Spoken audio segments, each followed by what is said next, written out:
মা তোমার যে তরকারিটা একটু নুন নিতে ভুলে গেছে বুঝলে। দেখবো তোর বউ আসুক, বউ এসে কি ভালো মন্দ রেঁধে খাওয়ায় আমিও দেখবো। মা আমার এই জামা কাপড়গুলো একটু কেচে দিও তো। হুকুম কর, হুকুম করে যা, দেখবো তোর বউ আসলে কত কত জামা কাপড় কেচে পড়ায়। আচ্ছা মা, তুমি বাবার সাথে সবসময় এত ঝগড়া কেন করো বলো তো? জ্বালায় পড়ে করি বাবা, জ্বালায়। তোর বউটা আসুক, দেখবো তোমাদের কত প্রেম প্রীতি থাকে।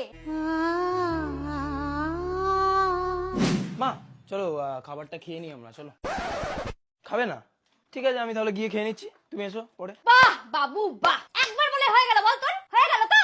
বউ আসবে যখন কোলে বসিয়ে গেলাস, দেখবো তখন আমি। আরে সবসময় তুমি এরকম বউ এলে কেন করো? তর্ক করলি, তর্ক করলি তো, মুখোমুখি তর্ক করলি তো, এখন তর্ক করছিস বাবু, বড় হয়ে গেছিস। কি গো